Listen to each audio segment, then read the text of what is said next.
discover a deeper justice, rooted in love, mercy, and restoration. Show you here. It says this was in fulfillment of what was spoken by the prophet Isaiah. So now this whole story that we see, this whole thing playing out where the Pharisees were saying, you know, there's a legal precedent before you can cure. Jesus says no, that the justice of in order for God to be just, he saves, right? And he does all of this. Then he cures the man, and his hand is not just healed, but made whole. And then he cures all of these other people. And it says all of this was done in fulfillment of what was spoken by the prophet Isaiah. And let's go and read that now. It says, behold, my servant whom I have chosen, my beloved, in and with whom my soul is well pleased and has found its delight. I will put my spirit upon him, and he shall proclaim, now listen to this, and he shall proclaim and show forth justice to the nations. He will show forth justice to the nations. He will not strive or wrangle or cry out loudly, nor will anyone hear his voice in the street. And I love this.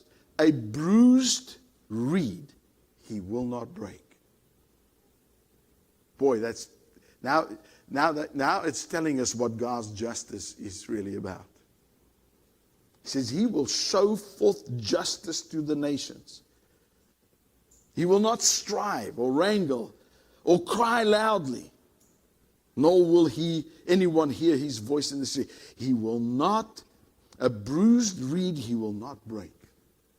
A smoldering, dimly lit or dimly burning wick he will not quench, till he brings justice and the just cause to victory.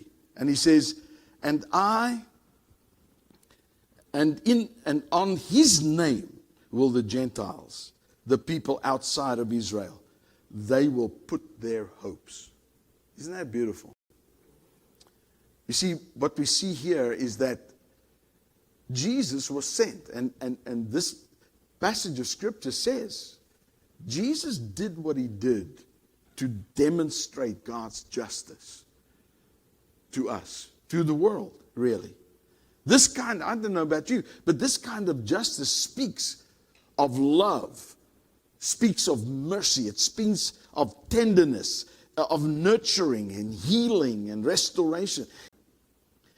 He won't, before you know it, his justice will triumph. And that's what I love about that part. Before you know it, his justice will triumph. You know, I want to encourage you today that God's justice in restoration in your life and in the life of your family and the life of the people that you love, it is going to triumph. God restoring your life is going to triumph. And the mere sound of his name will signal hope, even among the far off ones. Can I suggest this morning that God's justice, as demonstrated in the New Testament, is more about reconciliation, restoration, and restitution rather than judgment and punishment?